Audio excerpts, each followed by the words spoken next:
Hola, ¿qué tal? Soy María Fernanda Busqueta del Centro de Estudios Psicosociales Aplicados a la Salud y el día de hoy tenemos a un invitado muy especial que le vamos a realizar una entrevista. Estamos en el mes de concientización del cáncer infantil y tenemos pues un gran orgullo de tener el día de hoy con nosotros al doctor Alberto Olaya, de quien voy a leer su biografía a continuación. El doctor Olaya es médico, se graduó de la Facultad de Medicina de la Universidad Nacional Autónoma de México y tiene la especialidad en pediatría y oncología pediátrica por el Instituto Nacional de Pediatría y la UNAM. Es egresado del curso en trasplante de médula ósea de 1998 en el James Graham Cancer Center de la Universidad de Louisville, Kentucky, en Estados Unidos. Asimismo, realizó el curso como becario externo en trasplantes de células madre hematopoyéticas en 2002 en el Children's Memorial Hospital en Chicago, Illinois. Obtuvo el grado de maestría en Ciencias Médicas por la UNAM en 2008 y actualmente es el jefe del programa de trasplante de médula ósea y terapia celular del Instituto Nacional de Pediatría y el Centro Médico ABC. Es profesor adjunto del programa de oncología pediátrica y profesor titular del curso de alta especialidad en trasplante de células progenitoras hematopoyéticas en pediatría y tutor del programa de maestría por la unidad de estudios de posgrado de la Facultad de Medicina de la UNAM.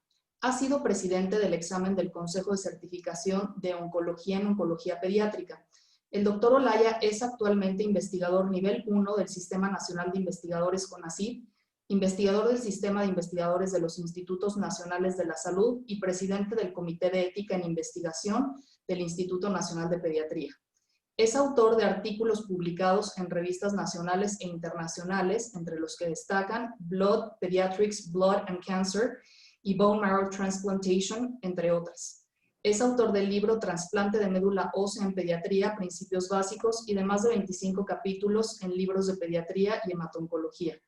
Es editor académico en revistas internacionales como International Journal of Research, Reports in Hematology, Hematology International Magazine, presidente fundador de la Sociedad Mexicana de Trasplante de Células Progenitoras Hematopoyéticas en Pediatría en el periodo 2010-2011 y presidente de la Asociación Mexicana de Hematología Pediátrica en el periodo 2017 a 2018.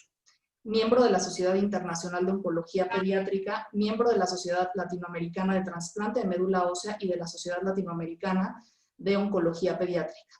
Es miembro del Comité Internacional de FACT, JESI, Fundación para la Acreditación de Unidades de Trasplante y Terapia Celular en los Estados Unidos y Europa, y miembro de la Sociedad Americana de Hematología desde 2019.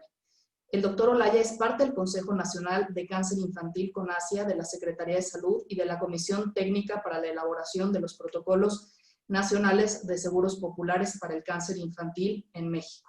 Así que bueno, es un currículum extremadamente extenso, doctor, y por eso es un orgullo tenerlo con nosotros.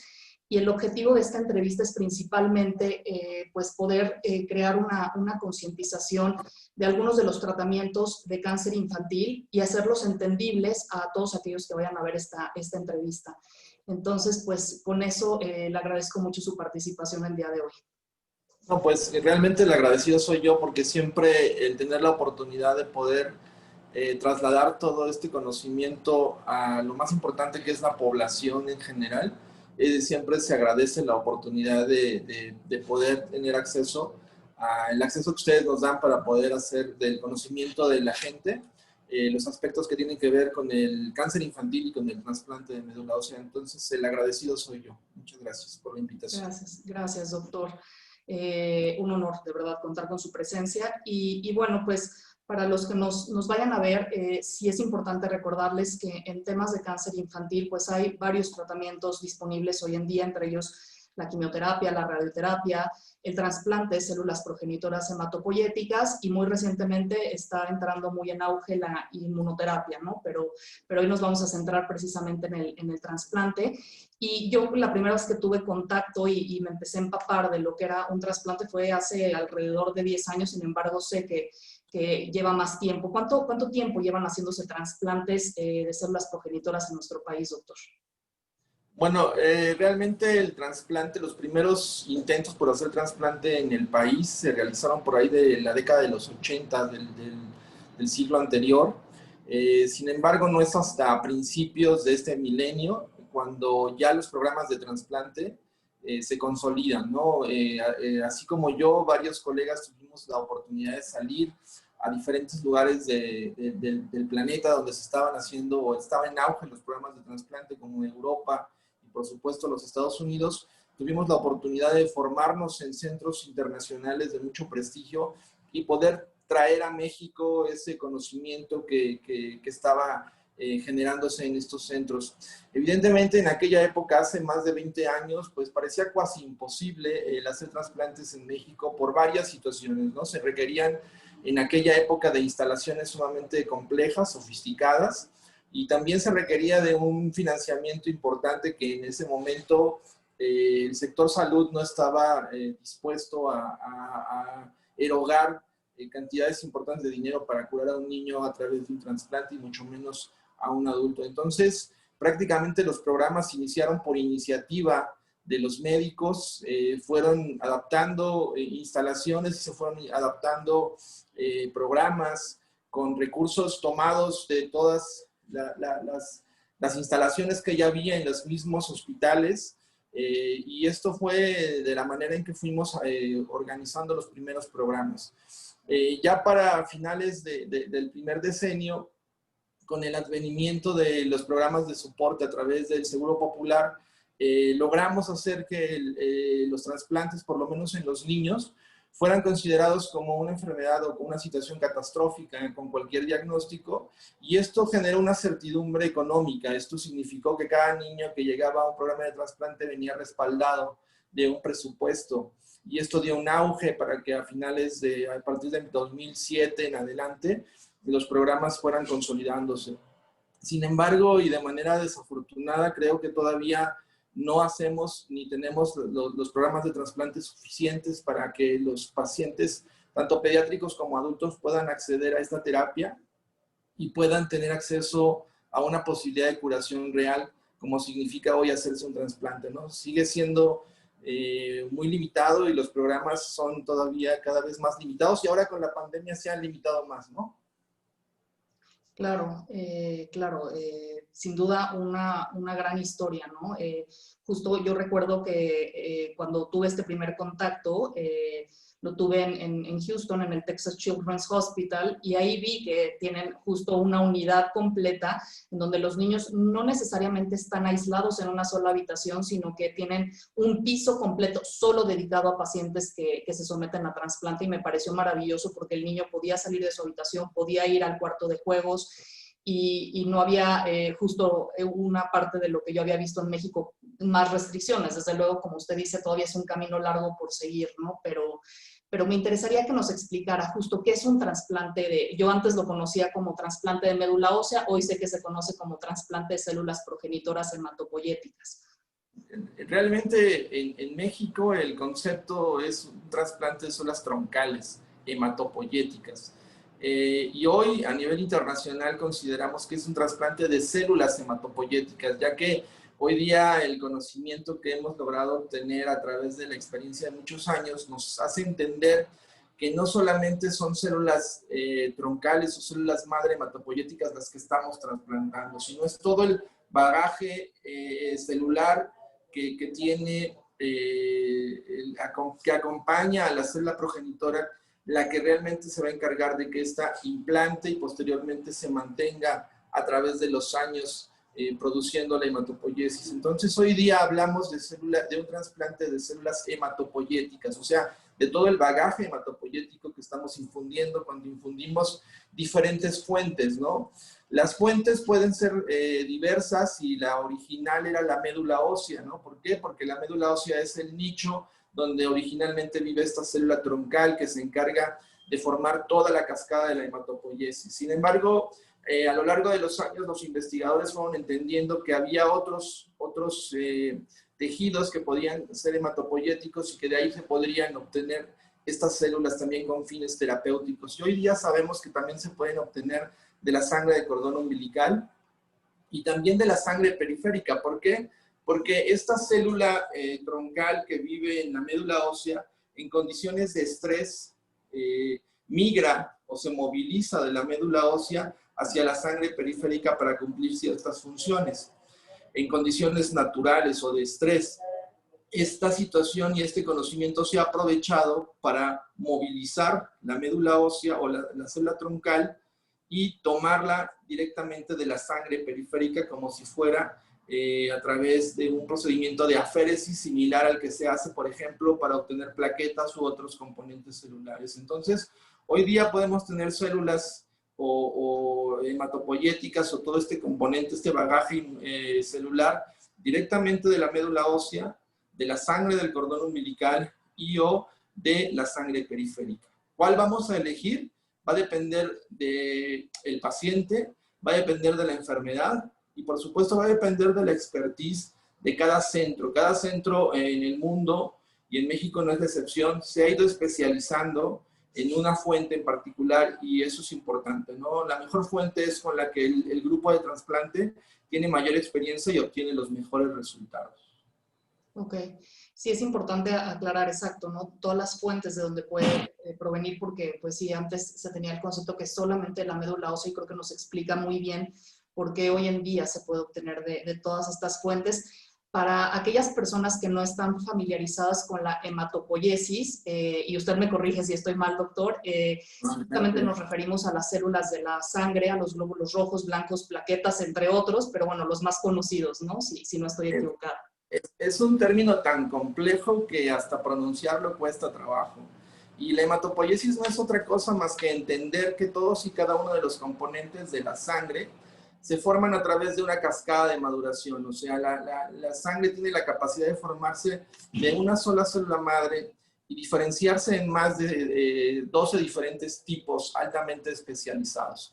Y esto se logra a través de una cascada de diferenciación que tiene como nombre la hematopoiesis, ¿no? Entonces, nuestro organismo, la sangre que circula por nuestro organismo, se origina toda de la médula ósea, que la gente lo conocemos como el tuétano, que a veces nos los comemos en tacos, con fines terapéuticos y de investigación. Es el tejido entre los huesos que se encarga justamente de formar este tejido hematopoyético, este tejido que pareciera tan inerte, graso, sin tanta complejidad. Realmente es un tejido sumamente complejo, con una alta capacidad de producir sustancias y que se comunican con las células y poder hacer esta gran diferenciación de una sola célula a cada una de las células que nuestro organismo va necesitando, dependiendo de las retroalimentaciones que recibe de la periferia. Esto es, si nosotros estamos en una condición, por ejemplo, de estrés causado por una infección,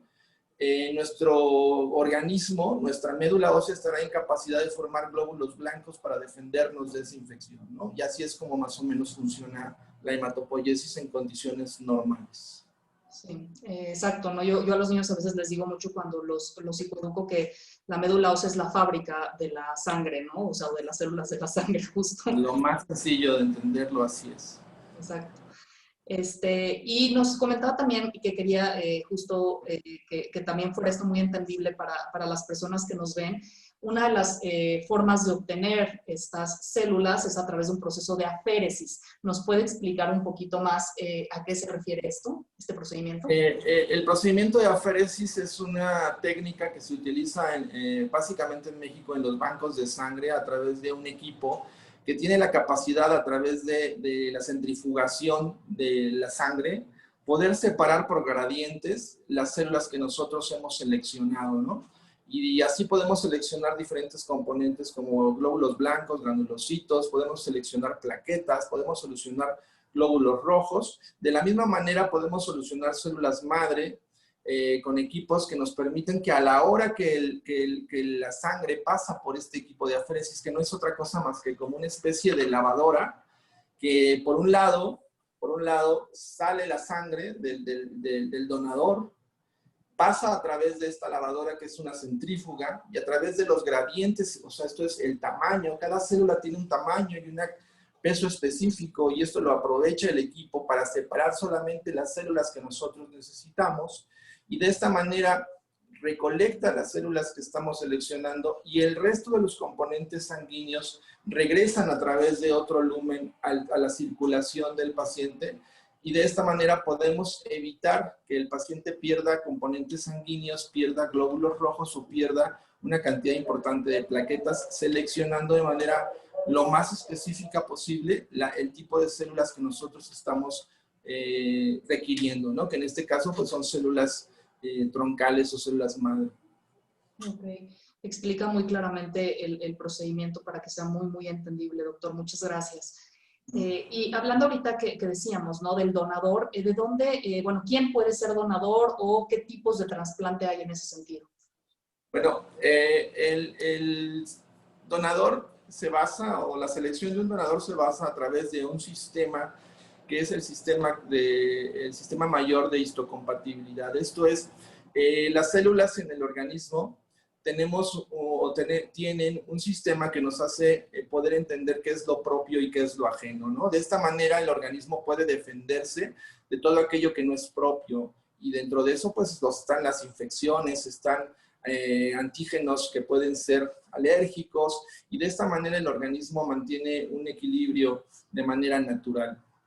Este sistema de histocompatibilidad no es otra cosa como una tarjeta, más que una tarjeta de identidad formada por una serie de genes que le permiten al sistema inmunológico detectar lo propio de lo ajeno, ¿sí? Evidentemente, cuando nosotros vamos a hacer un trasplante y vamos a poner un órgano o tejido, que son células que vienen o tejidos que vienen de un donador, evidentemente esto son tejidos y células ajenas al organismo, y estas pueden, al no tener la misma tarjeta de identidad, ser rechazadas por el organismo que lo está recibiendo y ser eliminadas, ¿sí? En el caso del trasplante de células truncales o células hematopoyéticas, todavía esto es más complejo, porque justamente lo que vamos a trasplantar es a este sistema de policías o de vigilancia que se encarga de identificar lo propio de lo ajeno. Entonces usted imagine que de repente tenemos al ejército, ¿sí? Que se encarga de defendernos, lo sacamos del cuartel y lo ponemos en un cuartel que no es el de él, y entonces ellos están capacitados para atacar cualquier cosa que no sea de ellos o que no identifiquen como propio. Nosotros a eso le llamamos la enfermedad del injerto, o sea, de los policías en contra del huésped.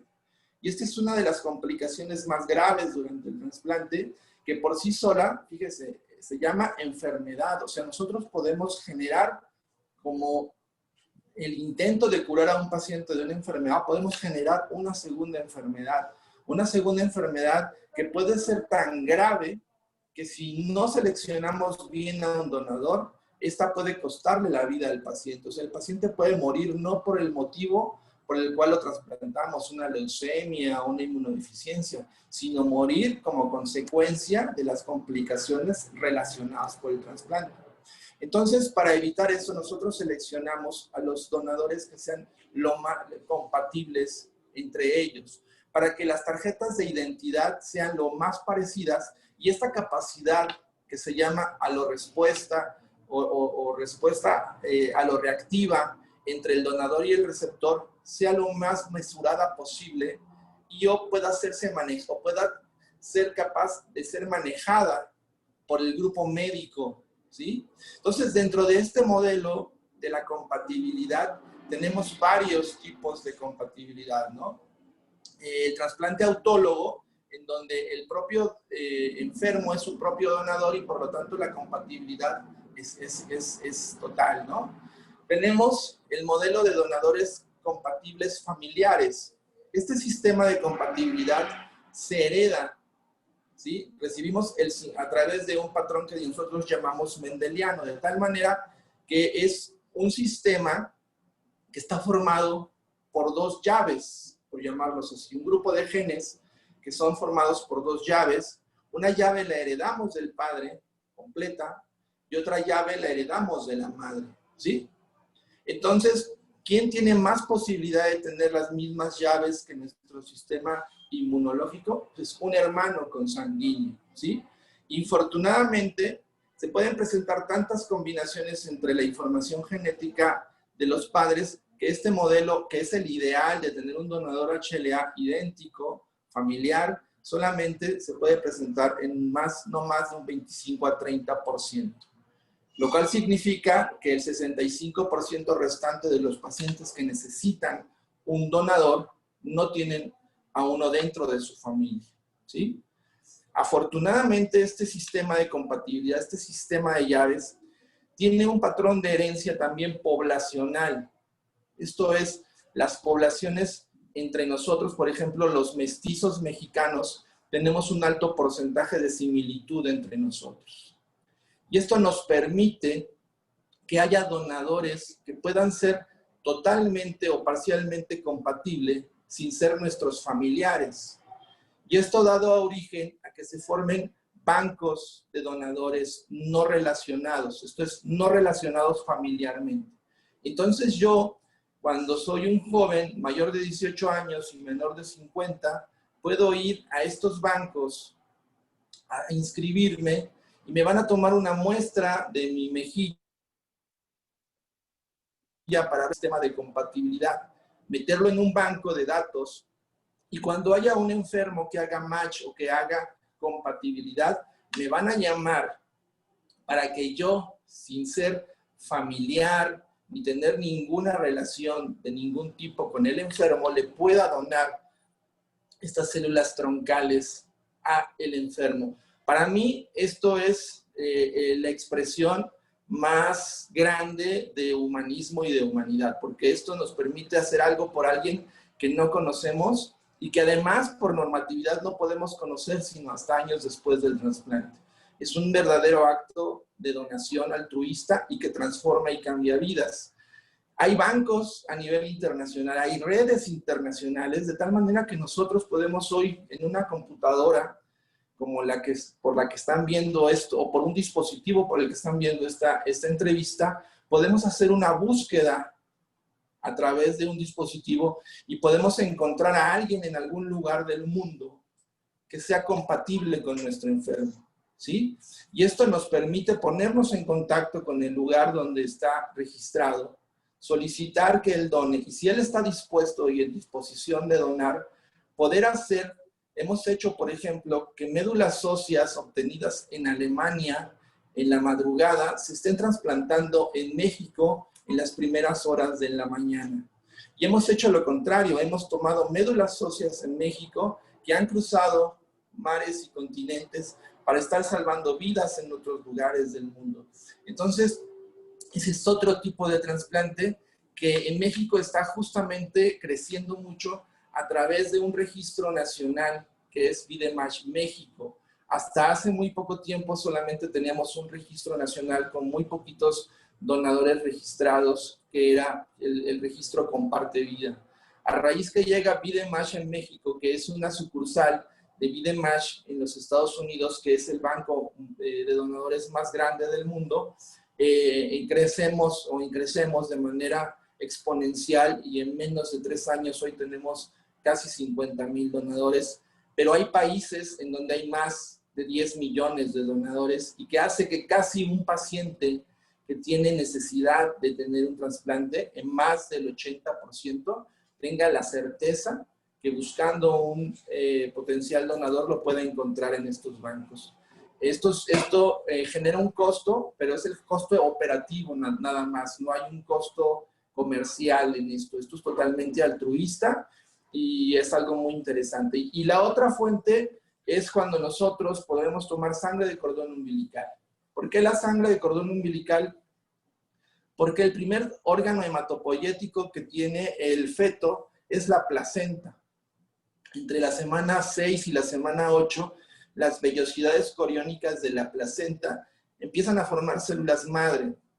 Y estas células madre migran durante todo el embarazo a través de las venas umbilicales hacia el vaso y hacia el hígado del feto, que son los principales órganos hematopoyéticos durante la vida fetal. Son estas células las que se pueden recuperar en el momento en que el niño nace y antes, idealmente, antes de que la placenta se alumbre. Entonces, estas células cuando se recuperan, se tipifican, se congelan, y si son compatibles con algún donador, con algún enfermo, perdón, también podemos recuperar sangre de cordón umbilical congelada de estos donadores altruistas, y con esta sangre también podemos curar a pacientes que que no tienen un donador dentro de sus familias. Este es un modelo un tanto complejo y el centro que lo tiene o lo va a hacer necesita tener mucha experiencia. Nosotros en el instituto lo hacemos en pacientes pequeños porque evidentemente las cantidades de células son muy bajas y son limitadas, pero cuando se selecciona bien una buena unidad de cordón umbilical y se selecciona bien al receptor, la sangre de cordón umbilical es una fuente muy exitosa que puede curar y salvar vidas también. Y por último, cuando ya no tenemos otra opción, rompemos un poco las leyes de la inmunología, en donde tenemos como modelo ideal aquel paciente y donador que son compatibles al 100%, y podemos hacer algo que se llaman trasplantes haploidénticos. Haplo significa mitad en latín, y por lo tanto podemos tomar a un donador que solamente comparta la mitad de la información genética. En el caso de los niños, ¿quién comparte la mitad de la información genética? Pues uno de los padres biológicos. Por lo tanto, potencialmente hoy, cualquier niño que tenga un padre biológico dispuesto a donar, potencialmente puede tener un donador cuando es necesario y es urgente. Ok, wow, pues varias fuentes y ahorita que hablaba me surgían varias preguntas, ¿no? Como por ejemplo, si hablando del primer tipo, si todos los pacientes podían ser candidatos a hablando del trasplante autólogo. No, no todos los pacientes, en cada uno de los modelos que les acabo de mencionar tiene ventajas y tiene desventajas, tiene riesgos y tiene posibilidades de éxito. Evidentemente, depende de varios factores y uno de ellos es el tipo de enfermedad que vamos a tratar. La mayor ventaja del trasplante autólogo es que todos los enfermos tendrán un donador potencial en sí mismo, pero evidentemente la mayor desventaja es que muchas enfermedades no pueden ser tratadas con sus propias células por el riesgo de que la enfermedad recaiga o porque se carece de la enfermedad injerto en contra del tumor, que es uno de los factores que nosotros estamos buscando. Entonces, el trasplante autólogo tiene indicaciones muy precisas. Por ejemplo, en los niños lo usamos en linfomas, en primer trasplante, sobre todo en linfoma de Hodgkin, cuando han recaído de manera temprana como una terapia de consolidación, en algunos tumores sólidos como el neuroblastoma, y en los adultos es muy común que se utilice el trasplante autólogo como una terapia de consolidación en el mieloma múltiple. Pero, por ejemplo, es un muy mal modelo para trasplantar niños con leucemia, o es un muy mal modelo para trasplantar niños con inmunodeficiencias o enfermedades congénitas de la sangre, ya que no podemos usar la misma fábrica que está descompuesta para repararla. Entonces ahí sí necesitamos obligadamente buscar una fábrica alternativa, ya que la enfermedad por sí sola no puede ser susceptible de ser curada con sus mismas células, ¿no? Entonces depende de cada modelo, de cada enfermedad y de cada paciente. Excelente. Sí, a mí se me hace muy, muy importante aclarar esto porque las familias, ¿no? Sobre todo tienen que estar informadas de cuál es el modelo, obviamente con la orientación de su médico, pero siempre estar informadas de para quién es pues, más exitoso cuál o tal modelo, ¿no? También me surge la duda, doctor, ahorita que hablábamos de los bancos de donadores, ¿cómo es que estos donadores donan? ¿Es precisamente a través del proceso de aféresis del que hablábamos hace un momento? Eso va a depender en gran medida. Esa es una decisión que al final toma el donador. Cuando nosotros localizamos a un donador que hace compatible, o sea, es compatible con un enfermo, dentro de las opciones que hacemos es solicitar la fuente que mejor se adapta a la enfermedad que nosotros vamos a trasplantar. Entonces nosotros podemos solicitar al centro donde se va a hacer la colecta que sea la fuente que nosotros idealmente queremos. Puede ser médula ósea o puede ser sangre periférica. Cada una tiene sus ventajas, cada una tiene sus riesgos. Al final, el donador altruista es el que decide Por ejemplo, donar médula ósea implica entrar a un quirófano, recibir múltiples punciones en las crestas ilíacas y recibir una anestesia general para poder soportar o no tener dolor por las funciones que se van a hacer. Muchas veces eso puede desalentar a alguien a donar médula ósea y prefiere la punción y conectarse a una máquina y por lo tanto está en más apertura a recibir o donar sangre periférica. O hay quienes están en toda la disponibilidad de donar lo que el paciente necesite, ¿no? Pero al final esa es una decisión que toma el donador con absoluta libertad. Ok, importante también para los donadores saber esto, ¿no? Cuáles pueden ser los dos procedimientos.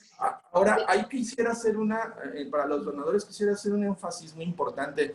No hay donación de tejido menos cruenta y que cause menos efectos secundarios que el de la médula ósea o la sangre periférica. O sea, el tejido que nosotros donamos, en cuestión de días, nuestro mismo organismo lo recupera, lo reproduce. O sea, no causa ningún tipo de mutilación.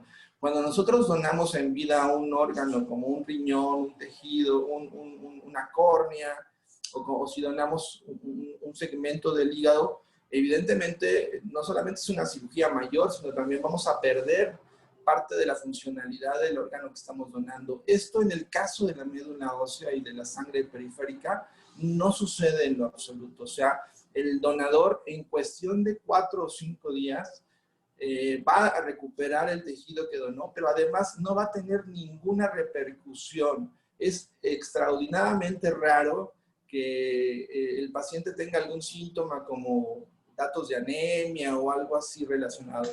Los protocolos de donación son muy cuidadosos y por lo tanto los efectos secundarios son prácticamente imperceptibles. Entonces, es la donación más bondadosa que puede haber en cuanto a efectos secundarios para quien decide donar. Excelente saberlo, ¿no? Tenemos que crear cada vez una cultura de mayor donación, si bien se aboga por donar sangre, por ser donador de órganos y tejidos, pues también, ¿no? Poder donar en vida células progenitoras, ¿no? Que es muy importante por todo lo que el doctor acaba de exponer, ¿no? Hay pacientes que a lo mejor no tienen un donador inmediato compatible, o sea, cercano, un familiar, un hermano, entonces su única alternativa de supervivencia podría implicar buscar justamente en un banco de tejidos como el que nos menciona el doctor, bueno, banco de células en este caso. Sí. Y el otro procedimiento, el famosísimo de aféresis que hemos estado tratando, nada más se conecta a través de una aguja de un lado y del otro, o se pone un catéter, o cómo es ese proceso para donar. Esto va a depender de las características y de los accesos venosos del donador. Si los accesos venosos son suficientemente gruesos para soportar el flujo el flujo que genera la circulación de la sangre a través de la máquina y puede dar retorno venoso y esto no permite que la máquina se colapse, no es necesario poner un catéter, simplemente haciendo la punción de los accesos venosos, sobre todo en adultos jóvenes, eso es muy común. Cuando los accesos no son adecuados, a veces se requiere poner un catéter que tiene un doble sistema. Por un lado entra, saca el producto sanguíneo y por otro lado lo regresa. Es un solo catéter que tiene ambos lúmenes en el mismo cuerpo del catéter y pues a esto nada más se agrega el riesgo y las complicaciones relacionadas con la colocación del catéter. Pero les repito, los protocolos de donación de donadores sanos en médula ósea son tan estrictos que si nosotros contemplamos cualquier riesgo potencial para el donador, preferimos no tomar al donador y buscar un donador alternativo. Excelente. Es muy bueno, ¿no? Que haya todo este control para que también los donadores sientan que no se está controlando todo para que esto sea exitoso. Y justo mencionaba, ¿no? Que hay veces que las células, se trasladan a otras partes del mundo. ¿cuánto tiempo puede estar o pueden tener de vida activa, o no sé cuál sea el término correcto, en este proceso? No sabemos que si se dona un riñón, bueno, se tiene que donar en unas horas, sí, pero en el caso de células, ¿cuánto tiempo pueden estar viables? Las células hematopoyéticas pueden estar viables hasta una semana a refrigeración convencional. Evidentemente, siempre procuramos que el trasplante se dé en las primeras 24 horas después de haber sido obtenidas, porque idealmente requerimos de una viabilidad mayor al 90% de las células que hemos obtenido. Cuando nosotros hacemos la cuantificación de cuántas células troncales o cuántas células madre hemos obtenido, siempre además hacemos una evaluación de calidad que es la viabilidad. ¿Cuántas de estas que hemos obtenido están vivas y cuántas se mantienen vivas al momento de que vamos a trasplantarlas? Es muy importante tomar en cuenta que tenemos muchas estrategias para mantener vivas esas células durante el tiempo que sea necesario. Y si fuera necesario, podemos congelarlas con técnicas muy complejas a unos 180 grados y mantenerlas vivas durante muchos años. Hay evidencia de células que se han mantenido congeladas por más de 20 años, que al ser descongeladas mantienen su capacidad biológica de proliferación y de reconstitución y pueden ser potencialmente trasplantadas. Entonces, cuando nosotros tenemos a un enfermo en donde necesitamos obtener las células, pero consideramos que se van a infundir en un tiempo mayor a 7 días, preferimos congelarlas, resguardarlas con estas características y mantenerlas la viabilidad biológica para que cuando el enfermo esté listo para ser trasplantado, las células no hayan perdido su capacidad biológica de injertar y de proliferar. Excelente, excelente. Gracias, doctor, por aclarar eso. Y también tenía duda cuando mencionaba la fuente del cordón umbilical. Bueno, creo que me surgieron dos dudas. Si para saber que alguien puede ser compatible o tener, o nada más es para la persona que las resguarda, o sea, en este caso el bebé que nació y crece y puede usar esas células, o es también como un banco para los que sea, cómo se recolectan, si se obtiene un perfil genético para tener esa información, cómo es todo este proceso. Este es hay un modelo, hay dos modelos en donde se puede hacer la donación, ¿no? El modelo público, en donde se obtienen las células, se hace la tipificación de su HLA y se hace la evaluación de todas las características que debe de tener para tener los controles de calidad necesarios para ser usados con fines terapéuticos, incluyendo la capacidad de poder transmitir enfermedades infecciosas. Cuando el cordón umbilical cumple con todas las características biológicas y de histocompatibilidad para poder ser trasplantado, entonces es congelado y se resguarda en bancos de cordón umbilical. Y estos bancos de cordón umbilical son públicos. Entonces, cuando nosotros tenemos un enfermo, hacemos una búsqueda en una red de estos bancos de cordón umbilical y podemos encontrar o hacer el match o la compatibilidad con el enfermo. Y cuando es así, hacemos la solicitud de la sangre de cordón umbilical y nos llega al hospital, en este caso al instituto, y en el instituto lo descongelamos y lo reconstituimos para volverlo a trasplantar o a transfundir. Aquí evaluamos nuevamente viabilidades y todas las características biológicas de esas células para saber cuántas células perdimos en el proceso de congelación. Estos modelos son los modelos públicos que son ideales. Y entonces cuando se tipifica este HLA, esta tipificación le sirve a cualquiera que puede o tenga acceso a esta base de datos y tenga la necesidad de tener un donador. El otro modelo es un modelo privado, en donde yo puedo resguardar la sangre de cordón umbilical para mí o para mi familia, y yo decido quién o a quién se lo puedo donar o no. La diferencia es un poco la disponibilidad, ¿no? Uno es público y beneficia a toda la población, el otro es privado y solamente beneficia a quienes tienen acceso a información, que habitualmente son los pagadores de ese servicio, ¿no? Excelente, gracias por esa diferenciación para entender mejor esas dos vías. Y bueno, Entonces, aterrizando, y ya digo, sé que han surgido muchas dudas, se me hace interesantísima esta plática, doctor, pero ya aterrizando más al proceso y a todo lo demás que me gustaría platicar con usted el día de hoy, ¿qué pacientes entonces van a ser candidatos a un trasplante de células troncales?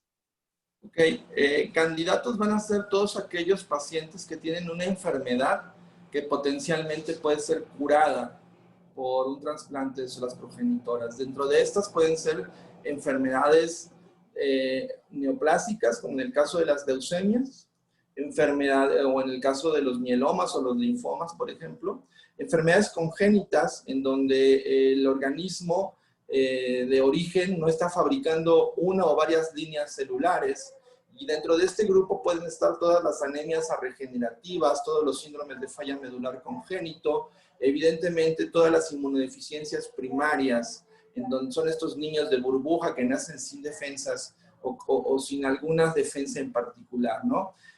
Hoy día los diagnósticos de estas enfermedades se han hecho tan específicos que en ocasiones ni siquiera es una célula la que está enferma, sino es una vía metabólica o un gen el que está enfermo. Y para esto los trasplantes pueden ser la terapia que cure a estos enfermos, ¿no? También hay una serie de enfermedades propias de la infancia que son enfermedades metabólicas, en donde hay deficiencia enzimática de algunas enzimas propias de la función hepática y que los neutrófilos en particular son capaces de producir estas enzimas. Entonces nosotros podemos de alguna manera a través del trasplante proporcionar una cantidad suficiente de enzima que le permita al niño llevar una vida lo más normal posible. La mayor parte de estas enfermedades congénitas son mortales por definición, o sea, hasta antes del trasplante, la mayor parte de estas enfermedades solamente conocíamos la historia natural, dábamos terapias paliativas y habitualmente estos niños fallecían. A raíz del advenimiento del trasplante, estos niños pueden llevar potencialmente una vida normal y pueden ser curados con el trasplante. Hoy día tenemos otras estrategias de tratamiento como las terapias génicas, las terapias celulares, que son el siguiente paso, pero que mucho de lo que hoy hemos avanzado se lo debemos a lo que aprendimos en el trasplante de médula ósea en los últimos 40 o 50 años. Pero en general, todos los pacientes que tienen una enfermedad que potencialmente se pueda beneficiar del trasplante son candidatos. Ahora, no todos los niños o todos los pacientes que son candidatos pueden ser trasplantados. Eso es muy importante hacérselo saber, porque en ocasiones hay estados de las enfermedades tan avanzadas con las que nos llegan los niños, en donde el organismo o la enfermedad del paciente ya no nos permite poderle proporcionar el potencial curativo del trasplante, ¿no?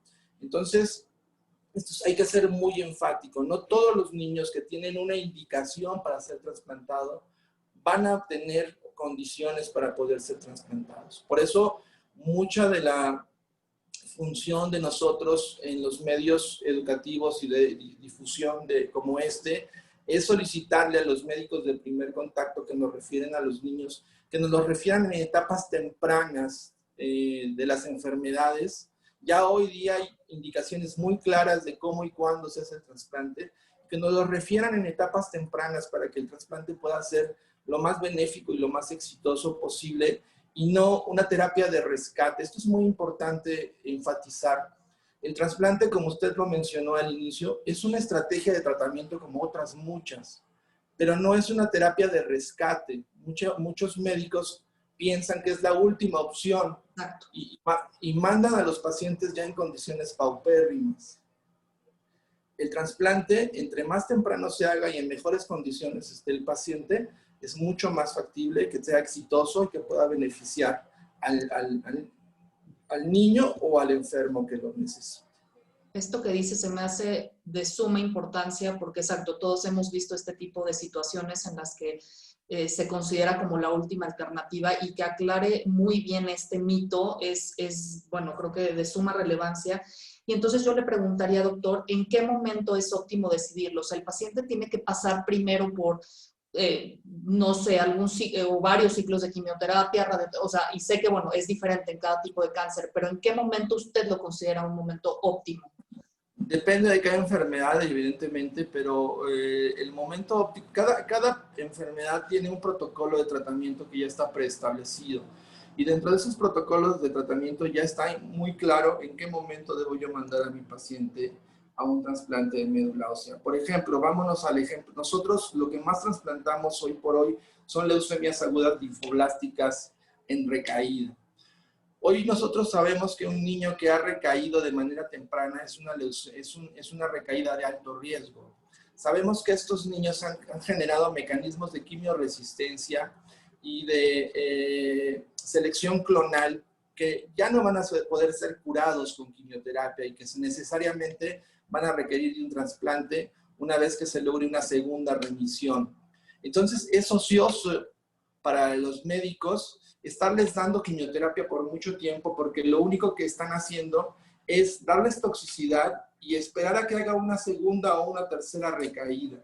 Entonces, por ejemplo, en la leucemia aguda linfoblástica en recaída de alto riesgo, el paciente debe ser referido una vez que se logra la reinducción y se hace una consolidación temprana para poder ser trasplantado de manera muy temprana. Y de ahí, cada enfermedad tiene indicaciones muy claras. Por ejemplo, los tumores sólidos, como en el caso del neuroblastoma. Ya sabemos que un neuroblastoma de alto riesgo es una enfermedad que requiere de muchas estrategias de tratamiento, de muchas, incluyendo un trasplante autólogo. Entonces también es ocioso tenerlo en primera línea de tratamiento y no referirlo a un centro de trasplante, sino hasta que recae. ¿Para qué me espero a que recaiga? O sea, mejor lo envío desde el principio. También la idea que tenemos que tener es cuando yo voy a tratar a un niño con cáncer o con cualquier enfermedad, ¿cuál es mi objetivo de tratarlo? ¿Lo voy a tratar para prolongar la vida, para paliarlo o lo quiero curar? ¿Sí? Si es una enfermedad de alto riesgo, que dentro del protocolo esté indicado un trasplante, yo lo quiero curar, pues entonces lo refiero de manera temprana y no lo entretengo con terapias que ya sé que van a ser más paliativas que curativas. Excelente, justo hacer esta diferenciación, que los que nos están viendo escuchen esto. Y cuando hablamos de remisión, nada más para aclarar un poquito, pues nos referimos a que no hay presencia de la enfermedad en ese momento, o sea, que ha remitido, valga la redundancia, a través de los tratamientos que está recibiendo, y en ese momento es uno de los óptimos, ¿no? Para poder referir. Excelente, doctor. Muchas gracias por esta aclaración. Y en relación a esto, todos los centros están capacitados para llevar a cabo trasplantes. ¿Qué tiene que tener un centro hospitalario, una institución, para estar acreditado como un centro para poder realizar los trasplantes? Bueno, en México, desafortunadamente, no hay una institución que regule la calidad de la atención de los pacientes con de los centros que hacen trasplante. Hasta antes de que desapareciera el Seguro Popular era la única instancia que evaluaba, por lo menos en cuanto a las instalaciones que se necesitaban en una lista de cotejo, en donde decía, bueno, para que un hospital pueda ser acreditado por el Seguro Popular, pues necesita tener una unidad con ciertas características, filtros, bla, bla, bla, ¿no? Entonces, por ejemplo, por lo menos esa acreditación en México se necesitaba. Hoy día no hay, desapareciendo el Seguro Popular y con este impasse que ha producido la pandemia, no hay ninguna instancia que nos obligue a regularnos desde el punto de vista de calidad. Nosotros en el Instituto Nacional de Pediatría estamos apegados a las normatividades que se generan a nivel internacional por FAC y JACI. FAC y JACI son las certificadoras de calidad en cuanto a terapia celular se refieren a nivel internacional, y FAC es la certificadora americana y JACI la europea.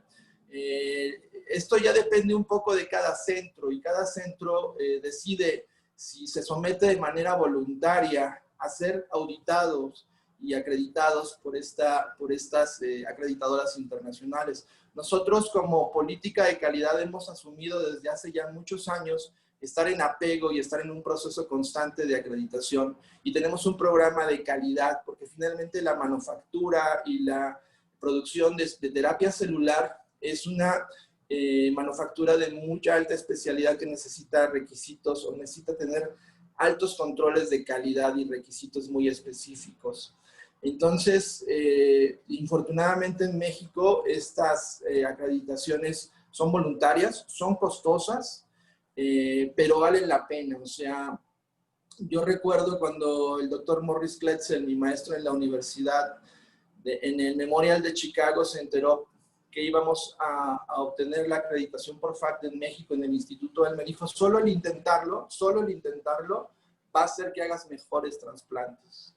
Y eso es algo que tiene real, o sea, es algo así que ha sido real.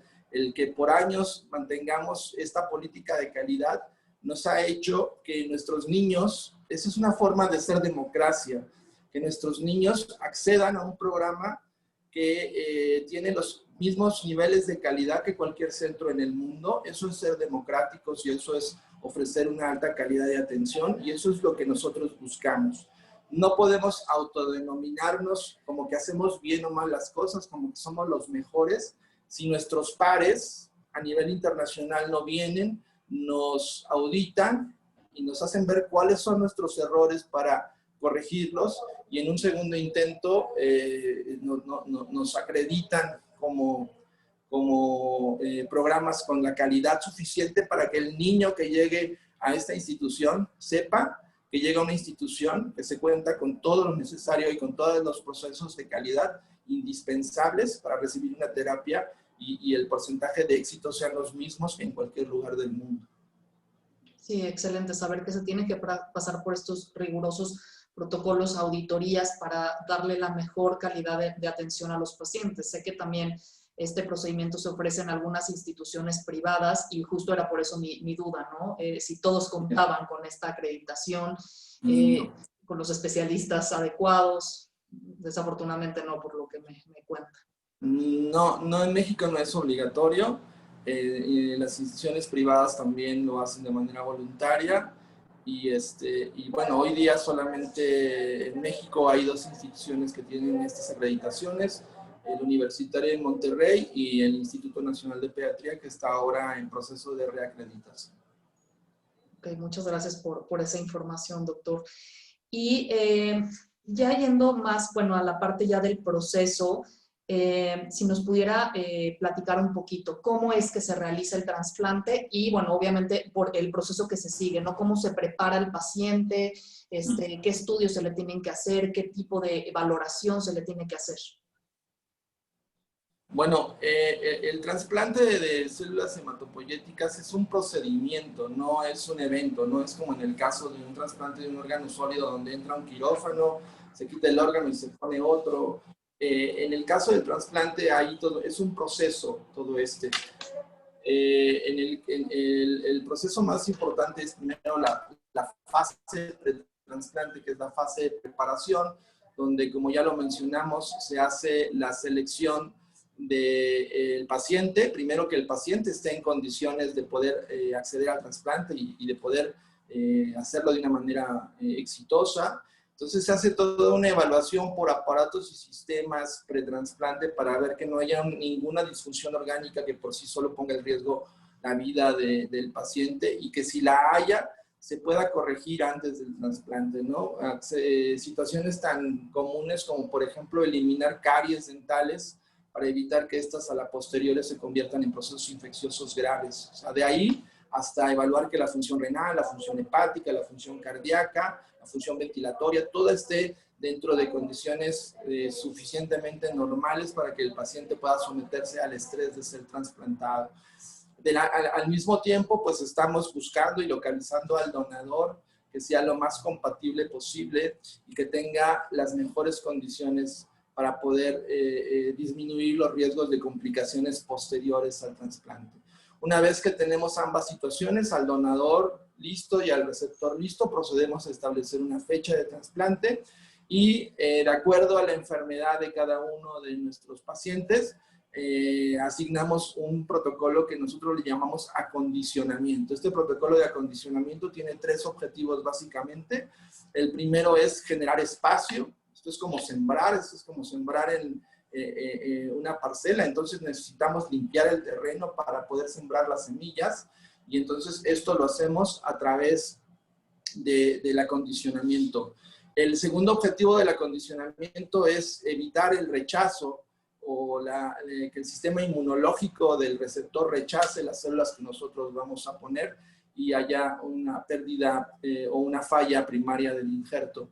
Y la tercera, que no se da en todos los acondicionamientos, pero que en el caso de las enfermedades malignas, es que de alguna manera, como en el caso de la leucemia, el acondicionamiento también sea parte del tratamiento para tratar de controlar la enfermedad maligna por el cual estamos trasplantando al niño. En el caso de las leucemias, pues que la quimioterapia o la radioterapia que estemos dando también elimine parte de la enfermedad que no ha podido ser eliminada por los tratamientos convencionales.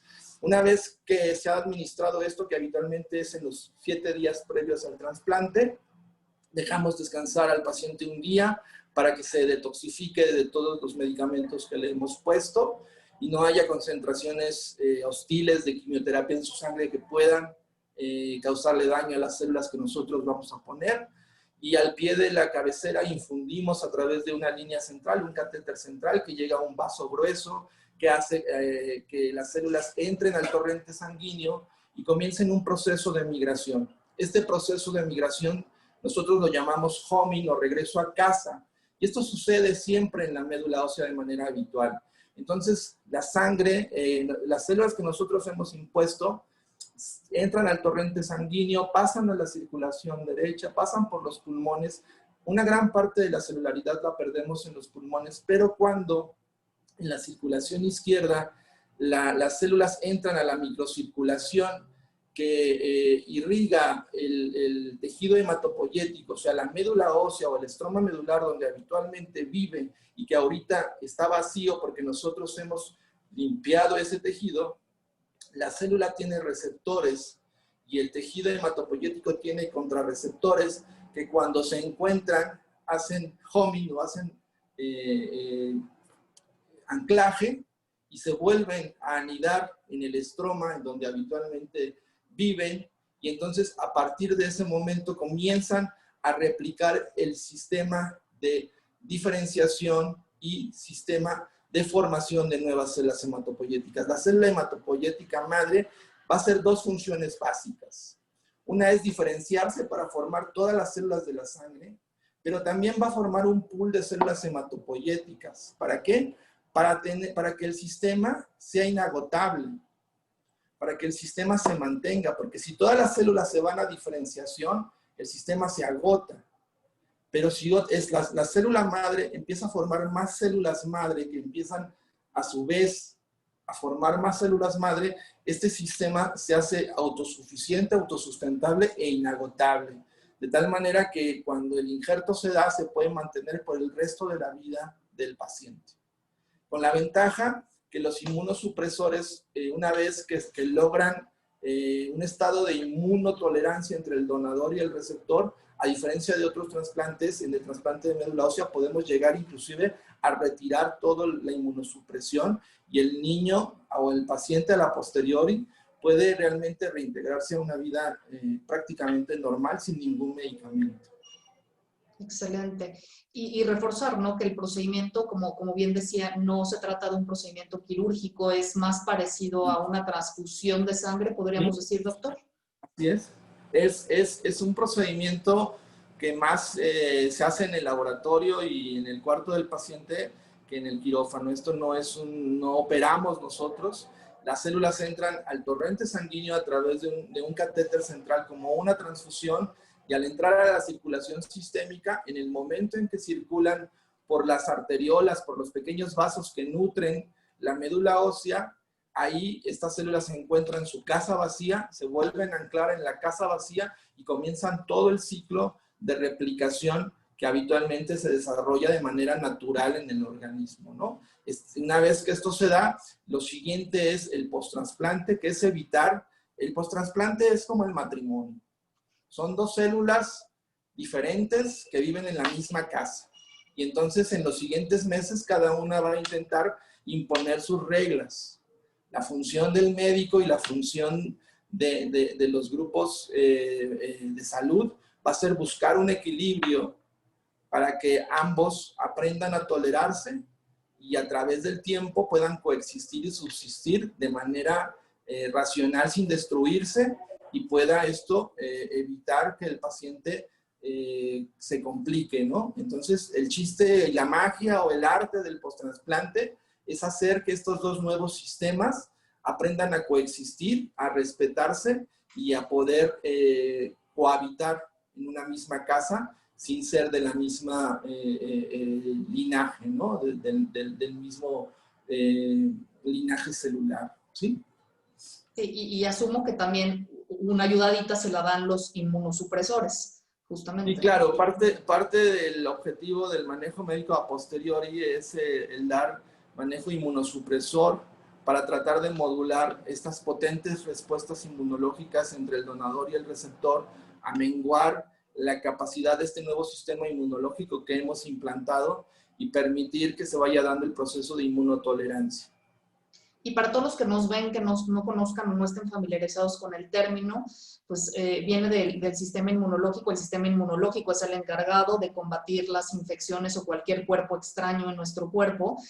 Y justo pues cualquier paciente, ¿no? que va a someterse a un proceso de trasplante debe recibir estos medicamentos y seguirlos recibiendo post-trasplante, ¿no? Para precisamente evitar que se rechace el órgano, el tejido y en este caso las células, ¿no? Así Para, es. nada más aclarando para quienes no estén familiarizados con esto. Doctor, ¿también se hace alguna valoración a nivel psicológico para pacientes que se van a someter a trasplante? Totalmente. En los programas de trasplante hay 3 vertientes que el paciente debe cumplir para ser un candidato completo para ser trasplantado. Evidentemente la parte médica, en donde la indicación sea la adecuada, el donador sea el adecuado y las condiciones del paciente y el donador sean las adecuadas. La parte social, donde también debe haber un compromiso de la familia para apegarse a los tratamientos y darle un seguimiento al posterior al trasplante, y evidentemente la evaluación y la parte psicológica, no solamente del enfermo, sino también del donador y su familia. Es muy importante aquí, nosotros trabajamos con donadores niños y los psicólogos son garantes de que los niños, por ejemplo, no reciban ningún tipo de coerción para necesitar o para verse obligados a donarle a sus hermanos. Es algo complejo, pero a través de los años se han logrado hacer estrategias para garantizar el libre albedrío de los pequeñitos. La preparación psicológica no solamente es importante, es indispensable, porque los pacientes pues, van a estar durante un periodo largo en situaciones, no puedo decir complejas, pero sí puedo decir diferentes a las de su habitualidad, ¿no? Hay modificaciones en su conducta diaria, hay restricciones en su acceso a lugares públicos, hay restricciones en su alimentación, que en México eso causa mucho más problemas de los que nosotros pensamos. Hay restricciones sociales que ahora que está lo de la pandemia, ya la gente entendió cuando es que te digan no puedes tener visitas. Bueno, nuestros niños por mucho tiempo no pueden tener visitas. Nuestros niños por mucho tiempo no pueden comer todo lo que quisieran comer, o hay ocasiones en que nunca más vuelven a comer lo que habitualmente comían. No es normal andar con las células de otra persona por ahí en la vida, y entonces hay efectos secundarios a largo plazo que tienen que ver con el crecimiento, con el desarrollo, con la generación de los caracteres sexuales secundarios en pacientes que trasplantamos muy pequeñitos y que a posteriori llegan a la adolescencia. Y es parte fundamental que el grupo de psicología les dé acompañamiento y les dé manejo, no solamente antes, durante, sino también en el posterior al trasplante, y durante muchos años vigilar y ser garante de la calidad de vida de estos niños. De nada nos sirve curar a un niño si su calidad de vida no es la adecuada, ¿no? Exactamente, ¿no? Y trabajar exacto, ¿no? Con toda la dinámica familiar. Siempre me había tocado a veces escuchar, ¿no? Hermanitos que iban a donar, no en la parte de coercionarlos, pero sí en la parte de ponerles pues estas expectativas de tú vas a ser quien va a salvar a tu hermano, tú vas a ser esa persona que le va a dar vida, que lo vas a rescatar, y también era como hablar con las familias y explicarles que pues si el trasplante por alguna razón no resultaba efectivo, pues ese niño iba a cargar, ¿no? De alguna forma con esa culpa de no haber podido cumplir las expectativas familiares, ¿no? O que tuvo la culpa en la muerte o el fallecimiento de su hermano. Eso puede ser, es algo que se da con cierta frecuencia cuando el trasplante no es exitoso, el donador puede asumir la culpa o puede asumirse como el causante de la falla del tratamiento, que sus células, inclusive hemos escuchado estas frases, ¿no? Mis células mataron a mi hermano, mis células no sirvieron para curar a mi hermano, ¿no? Y también está esta parte del libre albedrío, ¿no? Hemos tenido sobre todo ya adolescentes en donde pues ellos deciden que no quieren donar a sus hermanos porque se sienten o tienen miedo o porque no, su relación no es la más amigable con el hermano, y entonces todo eso es una parte muy importante en donde el grupo de psicología nos da apoyo, justamente para que nosotros no caigamos en coerción, ¿no? Nosotros a veces en el intento de restablecer el estado de salud de un enfermo podemos coercionar en demasía a un adolescente que, por ejemplo, pues tiene la libertad de decir que él no quiere donar, ¿no? Y los psicólogos nos ayudan mucho a entender cuáles son las causas, los motivos, los temores que generan esa decisión. Exacto. Hablando justamente del equipo de psicología, bueno, ya mucho de esto seguramente lo dijo doctor, pero ¿cómo ayuda al resto del equipo interdisciplinar a tener un mejor abordaje del paciente? Estas recomendaciones o estos dictámenes o evaluaciones emitidos por psicología. Pues nos ayudan en muchos sentidos.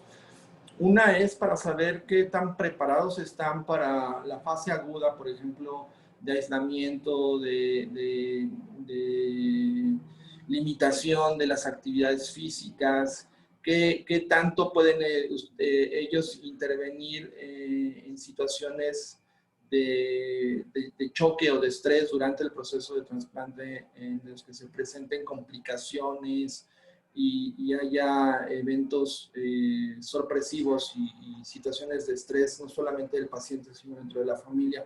Es muy importante que nos ayuden a estructurar las actividades del día a día durante el proceso de trasplante para que el paciente no se pierda en la temporalidad, ¿no? O sea, que hábitos como el bañarse, lavarse los dientes, el tener actividades escolares durante y dentro de la unidad de trasplante, le den cierto sentido y cierta temporalidad. Pero también es muy importante la contención que le dan a la familia, a los padres durante el proceso de selección, como durante el proceso de trasplante, tomando en cuenta que la mayor parte de las familias que llegan con nosotros llegan con muy altas expectativas, porque vienen de varios tratamientos que han sido fracasados, que han fracasado, y por lo tanto consideran que el trasplante va a ser la terapia y curación, y entonces las expectativas muchas veces son muy altas, y la preparación psicológica nos ayuda a enfocar de manera un poco más real. También nos ayuda a darnos cuenta al grupo médico cuál es la parte digamos así, como emocional por la que están cursando, ¿no? O sea, a veces uno considera que el pasar la visita, informarles y todo eso es suficiente, pero en ocasiones resulta que no están entendiendo lo que les estamos diciendo, resulta que no hay empatía con el médico que están siendo atendidos, y que eso va incrementando un poco el estrés alrededor del procedimiento. Entonces, ese tipo de información en los pasos de visita conjuntos son muy importantes porque nos permiten justamente ir desinflando la tensión que se va generando con la familia, que de otra manera a veces uno piensa que está cumpliendo con la función de informar, con la función de mantener suficientemente informada a la familia, y esto no sucede así. Entonces, y como les mencioné también, ¿no? En el posteriori es muy importante porque los niños post-trasplantados pues siguen un proceso de desarrollo, y depende de la edad, pero bueno, desde niños muy pequeñitos que a posteriori van a desarrollar o van a ser adolescentes, y tenemos que acompañarlos en el desarrollo de su adolescencia, en el desarrollo de su vida sexual. Hay muchos pacientes que tienen algunos tipos de limitantes físicos o sexuales a posteriori que necesitan recibir apoyo para poder entender que es uno de los efectos secundarios no deseados que el mismo trasplante pudiera estarles generando. Entonces, pues digamos que el abanico de intervenciones y de posibilidades son muy amplias. Desafortunadamente, y lo debo decir así, los programas de trasplante que funcionamos con psicólogos de base, es demasiado trabajo para uno o dos psicólogos cuando están viendo 30 o 40 niños con todas estas necesidades o familias con todas estas necesidades. Es muy complejo para ellos pues, poder subsanar y dar la atención, ¿no?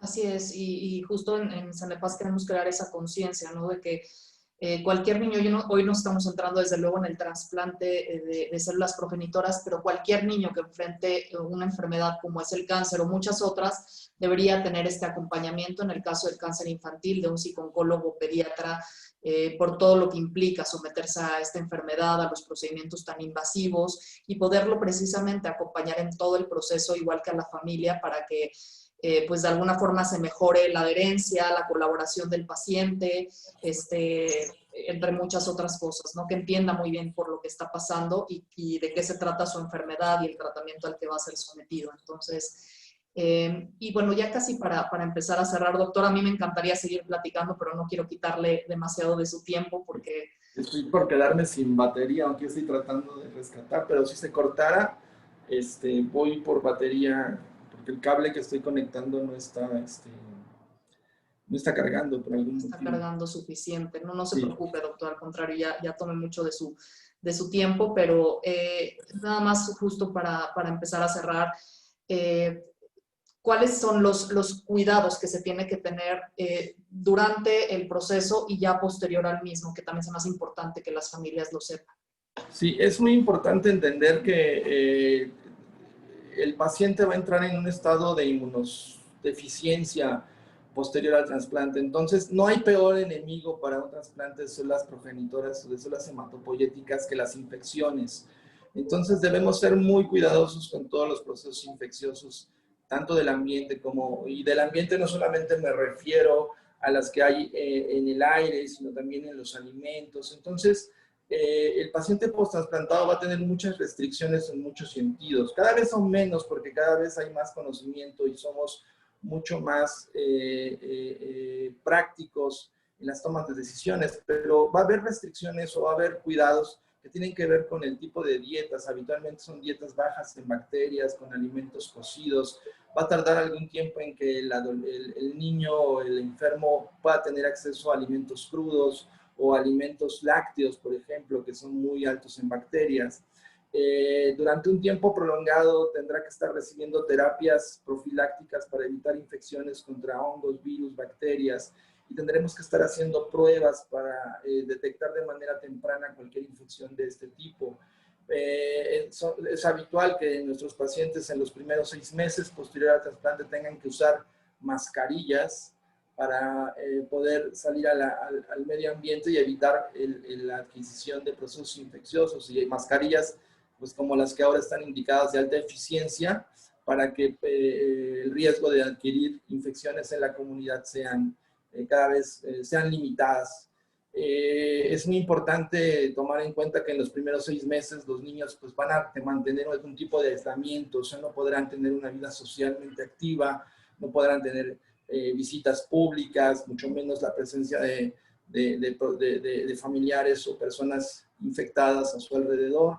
Y por lo tanto, en el caso de los niños, más o menos tardamos alrededor de 6 meses en que los niños puedan regresar a sus escuelas o a su vida pública, más o menos. ¿Sí? Y mientras están en el hospital tienen que estar en aislamiento, Sí. perdón, y posteriormente, ya que son dados de alta, también en casa deben de permanecer. En las casas no es indispensable que tengan un aislamiento tan estricto como en el hospitalario, pero sí todas estas medidas de cuidado en cuanto a las dietas, el lavado de manos, la no convivencia con enfermos, el no acudir a lugares públicos y cerrados como en el caso de los cines. Prácticamente le repetiría que ahorita todas estas indicaciones que nos están dando para la pandemia y el coronavirus son las que justamente aplican para el cuidado post-trasplante de los niños en el caso de que hayan sido trasplantados, ¿no? O sea, no estar acudiendo a lugares públicos, el lavado de manos frecuente, el no comer alimentos de granel o preparados en la calle, idealmente comer o solamente tener alimentos cocidos, no tener acceso a frutos que no estén bien preparados o cocidos, verduras cocidas. Entonces, no es tanto que se necesite un aislamiento ambiental, pero sí todas estas medidas de protección que hoy están muy de moda, ¿no?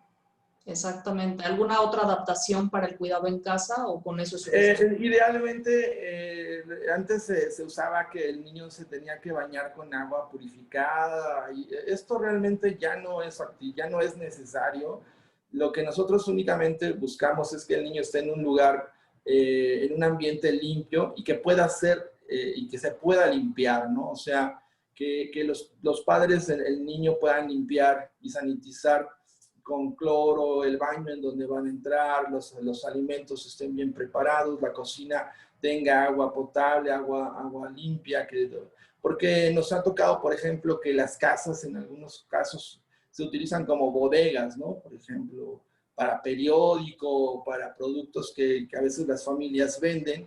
Evidentemente esto incrementa el acúmulo de polvo, solventes y cosas así, y bueno, nosotros no pedimos por mucho que los niños estén en cuartos aislados o con filtros de aire, ni mucho menos, pero sí en lugares amplios, bien ventilados, que puedan ser fácilmente sanitizados a través de cloro y sustancias muy accesibles. Entonces, no pedimos estas medidas de control tan severas, pero sí necesitamos que no sean lugares donde haya alto riesgo de contagio y contaminación, ¿no?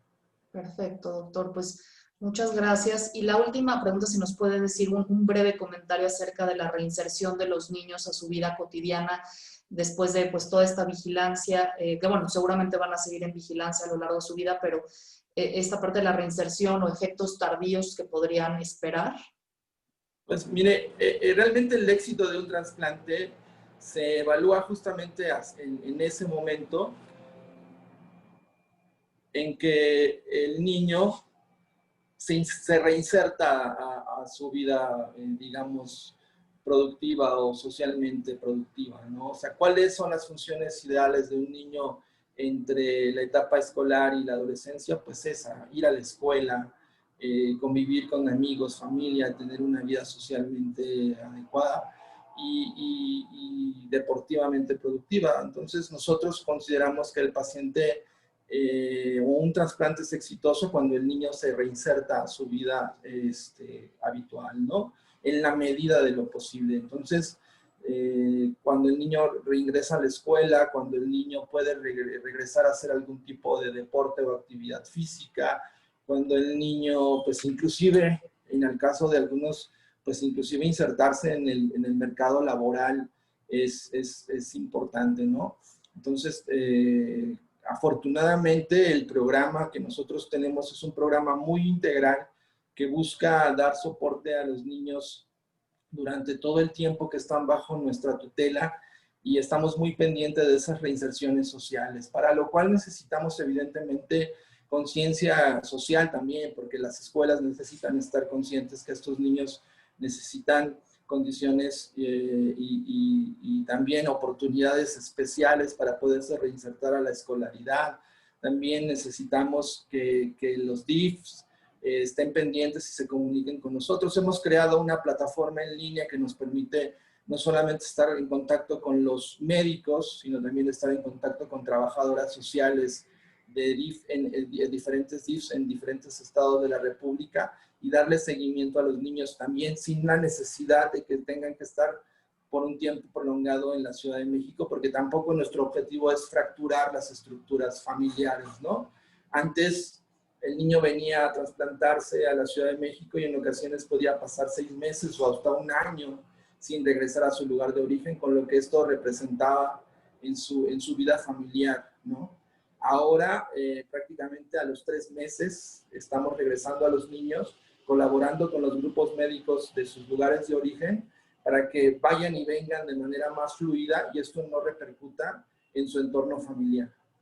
Excelente, es pensar en todo, ¿no? En justamente eso, no romper la dinámica familiar, que el niño pueda regresar a su lugar de origen y que ahí reciba la misma atención de calidad que merece y que necesita recibir.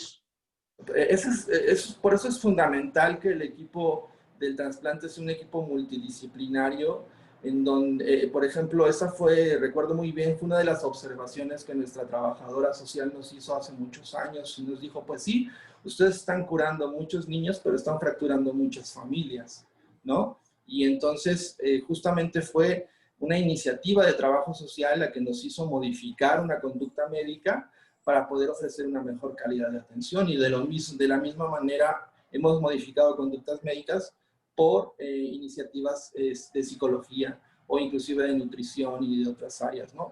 Por eso la importancia de que el grupo sea un grupo multicéntrico, o sea, de todas las áreas de expertise, pero también la importancia de que esto sea de pares, ¿no? O sea, que el comentario de psicología, de trabajo social, sea tan importante como el del médico, como el de la enfermera, ¿no? Sí, exacto, un abordaje multi, inter y transdisciplinar, exacto, que abarque todas las Eso disciplinas. quise decir. Es que ya he hablado tanto que ya no sé qué más decir. No, yo le ayudo, doctor, pero no, le agradezco al contrario, se me hace un profesional de verdad admirable, porque hoy estamos buscando esa inter y transdisciplinaridad y que se reconozca el valor de cada profesión y veo que usted está empapado de todas las disciplinas y siempre dispuesto a colaborar con todas ellas porque sabe el éxito que eso puede generar. Entonces, le agradecemos muchísimo su tiempo, doctor, su sabiduría y compartirla con otras personas. De verdad que lo apreciamos muchísimo y esperamos sea el primero de algunos otros más adelante. Yo soy yo de tener la oportunidad de que esta información permee hacia cada vez más gente y esto beneficie a más pacientes. Muchas gracias. No, al contrario, doctor, le agradezco y bueno, pues gracias a todos los que van a ver esta entrevista y seguramente la van a disfrutar enormemente.